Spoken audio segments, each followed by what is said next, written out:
তারেক রহমান নাকি শিশু মুক্তিযোদ্ধা। তারেক রহমান আবার এইরকম লোক লিডার আসছে 17 বছর পর।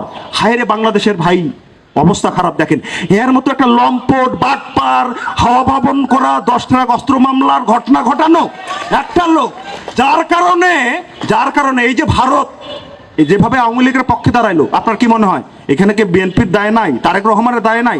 10 ট্রাকের ঘটনা যদি সংগঠিত না হয় তাহলে 17 বছর এখানে হয়তো বা আওয়ামী লীগ থাকার পেছনে ভারতের যে ভূমিকা সেটা নাও হইতে পারতো। এই ঘটনা সংগঠিত করে 17 বছর পর গায়ে হাওয়া লাগায় কাকে নিয়ে আসছে জানি? এক আছে জেবু আর এক আছে জাইমাকে নিয়ে আসে। জেবুর গুরুত্ব কি? জেবু হচ্ছে তারেক রহমানের পেট। জাইমার গুরুত্ব কি? সে হচ্ছে তার যে ক্রোমোজোম, মানে সে হচ্ছে রাজনৈতিকের ঔরস প্রাপ্ত, মানে ভবিষ্যতের কুইন। আপনার এখানেই কিন্তু আপনি সবচেয়ে বড় বৈষম্যের শিকার। যেই কারণেই আপনার রাজনীতিটা হচ্ছে আপনার শ্রেণীর রাজনীতি হওয়া দরকার। আপনি ভাবতে পারছেন না, একটা ছাত্র দলের পোলাপাইনকে বলতে পারবেন না, ছাত্রলীগও ভাবতে পারে নাই, ছাত্র শক্তিও ভাবতে পারবে না ওইভাবে। ভাবতে পারলে আলাদা করে থাকতো আর কি, শফিকুর রহমানের সাথে চুম্মাচাটি করার দরকার ছিল না। ভাবতে পারবে না সে প্রধানমন্ত্রী হবে। এই দলের মধ্যে কোনোদিন তারেক রহমান বাদে ফখরুলের মতো একটা লোক, ফখরুল ইসলাম আলমগীর, ঠাকুরগাঁর মানুষ, কোথায় এখানে নাফিস, ওদের এলাকার আর কি, ওই কখনো ভাবতে পারবে না এইরকম একটা লোক, কখনো ভাবতে পারবে না সে বিএনপির হয়ে আছে প্রধানমন্ত্রী হবে। এই প্রধানমন্ত্রী হওয়ার জন্য তারেক রহমানের আশা অপেক্ষা করার লাগে। এই আশার অপেক্ষা করতে করতে 1.5 বছর ধরে আপনাকে এখানে মপতন্ত্র এবং জামাত শিবিরের অত্যাচার দেখা লাগে। এ কি অত্যাচার রে ভাই, মানে এটা আমরা স্বপ্নেও ভাবি না। সেইটারই বেনিফিট নিচ্ছে কিন্তু হচ্ছে বিএনপি যে গভর্নমেন্টে আসছে, কেন আসছে? এটা তো বেনিফিট অফ ডাউট, কারণ মানুষের কাছে আর অপশন নাই।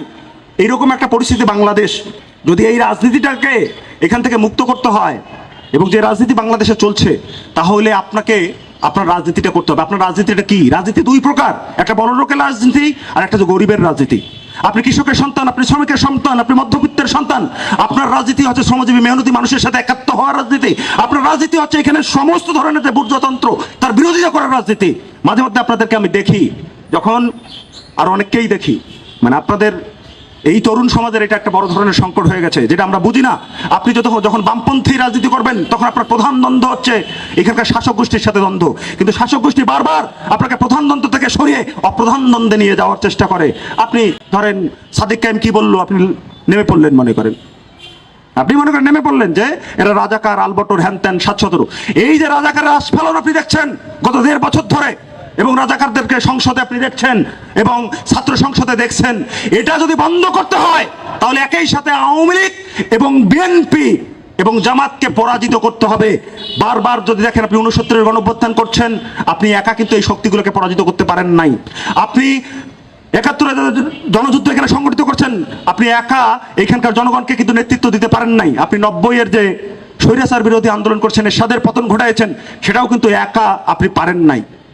আপনি এখানে সমস্ত ক্ষমতাসীন সেই সময়ের যে বুর্জোয়া এবং ক্ষমতা বহির্ভূত যে বুর্জোয়া, তাকে যদি রাজনৈতিকভাবে আপনি পরাজিত না করতে পারেন, তাহলে ওই যে 71-এর সমস্যা, এই যে রাজাকারী সমস্যা আপনি সমাধান করতে পারবেন না।